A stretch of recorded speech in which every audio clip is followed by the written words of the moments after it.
আসসালামু আলাইকুম।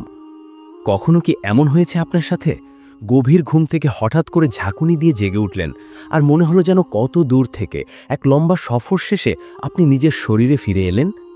বুকের ভেতরটা কেমন যেন ধলপড় করছে, চারপাশের চেনা ঘরটাকেও অচেনা লাগছে কয়েক মুহূর্তের জন্য। আপনি কি কখনো ভেবে দেখেছেন, যখন আমরা ঘুমিয়ে পড়ি, যখন আমাদের কোনো জ্ঞান থাকে না, তখন আমাদের রূহ বা আত্মা কোথায় যায়? আমাদের শরীর তো এই বিছানাতেই নিথর হয়ে পড়ে থাকে, কিন্তু আমাদের অস্তিত্বের মূল চালিকা শক্তি, সেই রূহ তখন কোন জগতে বিচরণ করে? এই প্রশ্নটি যতটাই সাধারণ, এর উত্তর ততটাই গভীর এবং বিস্ময়কর। আজ আমরা কোনো কাল্পনিক গল্প বা অনুমান নয়, বরং পবিত্র কুরআন এবং হাদিসের বাস্তবসম্মত বিশ্লেষণের মাধ্যমে এই রহস্যের পর্দা উন্মোচন করার চেষ্টা করব। চলুন আজ আমরা আমাদের প্রতিদিনের ঘুমের পেছনে ঐশ্বরিক এক যাত্রার কথা শুনি, যে যাত্রা আমাদের জীবন ও মৃত্যুর সবচেয়ে বড় সত্যকে চোখের সামনে তুলে ধরে। আমরা যখন সারাদিনের কর্মব্যস্ততা শেষে ক্লান্ত শরীরটাকে বিছানায় এলিয়ে দেই, তখন আমরা আসলে মহান আল্লাহর কাছে নিজেদের সঁপে দেই। আমরা স্বেচ্ছায় আমাদের চেতনাকে বিদায় জানাই, কিন্তু এরপর যা ঘটে তার উপর আমাদের বিন্দুমাত্র নিয়ন্ত্রণ থাকে না। এখানেই শুরু হয় রুহের সেই আশ্চর্য ভ্রমণ। পবিত্র কুরআনে আল্লাহ সুবহানাহু ওয়া তাআলা এই বিষয়টি এত সুন্দরভাবে ব্যাখ্যা করেছেন, যা শুনলে আপনার হৃদয় কেঁপে উঠবে।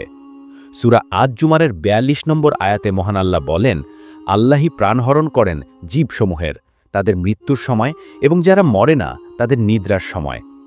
অতঃপর তিনি যার জন্য মৃত্যুর সিদ্ধান্ত নেন তার প্রাণ রেখে দেন এবং অন্যগুলো ফিরিয়ে দেন এক নির্দিষ্ট সময়ের জন্য। এতে অবশ্যই চিন্তাশীল সম্প্রদায়ের জন্য নিদর্শন রয়েছে। একবার আয়াতটি নিয়ে ভাবুন তো, কি অসাধারণ কথা! এই একটি আয়াতেই আল্লাহ আমাদের সব প্রশ্নের উত্তর দিয়ে দিয়েছেন। তিনি বলছেন, ঘুম হলো এক প্রকার সাময়িক মৃত্যু, একটি ছোট মৃত্যু। প্রতিদিন রাতে যখন আমরা ঘুমিয়ে পড়ি, তখন আল্লাহ তাআলা আমাদের রূহকে তার কাছে তুলে নেন, ঠিক সেভাবেই যেভাবে তিনি মৃত্যুবরণকারী ব্যক্তির রূহ কবজ করেন। কল্পনা করুন, রাতের গভীর অন্ধকারে পৃথিবী যখন শান্ত, নিস্তব্ধ, তখন মহান আল্লাহর নির্দেশে আমাদের রূহগুলো এক অদৃশ্য আহ্বানে সাড়া দিয়ে তার কাছে জমা হয়। সেখানে দুই ধরনের রূহের ফয়সালা হয়। যাদের জীবনের মেয়াদ শেষ হয়ে গেছে, আল্লাহ তাদের রূহকে নিজের কাছেই রেখে দেন। পৃথিবীতে পড়ে থাকা তাদের নিথর দেহ আর কখনো জেগে ওঠে না। আমরা একেই বলি মৃত্যু। আর যাদের আয়ু এখনও বাকি আছে, যাদের জন্য পৃথিবীতে আল্লাহর দেওয়ার দায়িত্ব এখনও শেষ হয়নি, তাদের রূহকে তিনি একটি নির্দিষ্ট সময় পর আবার তাদের শরীরে ফিরিয়ে দেন। আর তখনই আমাদের ঘুম ভাঙে, আমরা নতুন একটি সকাল দেখি, নতুন একটি জীবন ফিরে পাই। সুবহানাল্লাহ!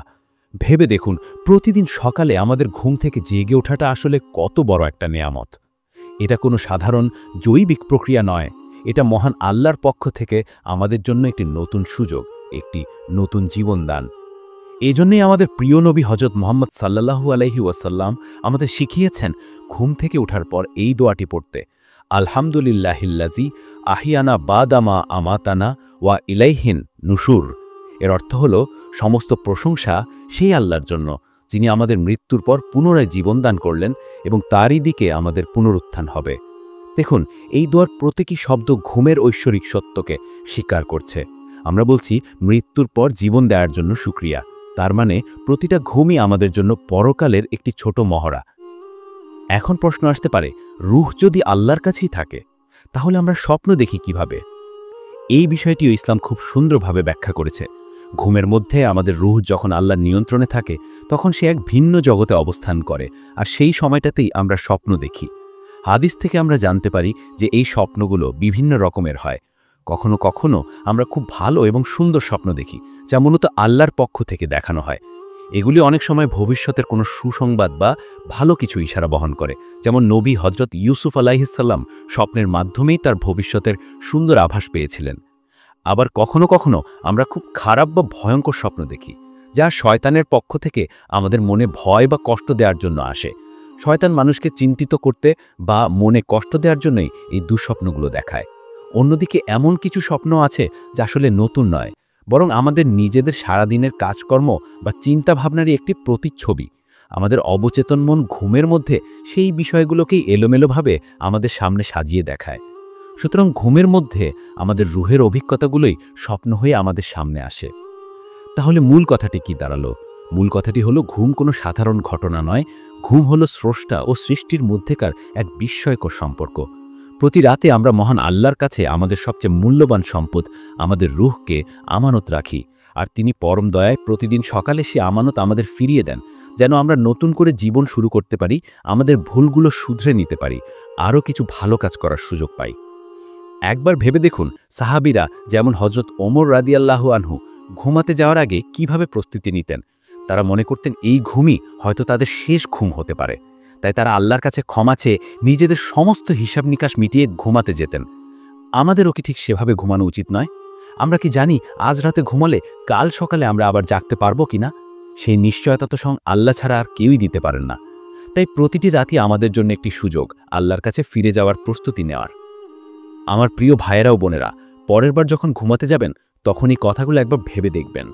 ভাববেন যে আপনি আপনার রূহকে মহান মালিকের হাতে তুলে দিচ্ছেন। ঘুমানোর আগে অজু করে দোয়া পড়ে সারাদিনের ভুলের জন্য ক্ষমা চেয়ে নিন। এমনভাবে ঘুমান যেন এটাই আপনার শেষ ঘুম এবং আপনি আল্লাহর সাথে মিলিত হবার জন্য প্রস্তুত। আর যখন সকালে আপনার চোখ খুলবে তখন সাধারণ আলস্যে না ভুগে মন থেকে একবার বলুন আলহামদুলিল্লাহ, কারণ আপনি সেই কোটি মানুষের চেয়ে ভাগ্যবান যাদের রূহকে আল্লাহ ফিরিয়ে দেননি। আপনি একটি নতুন দিন উপহার পেয়েছেন, একটি নতুন জীবন পেয়েছেন। আসুন আল্লাহ প্রদত্ত এই উপহারকে আমরা অবহেলায় নষ্ট না করি।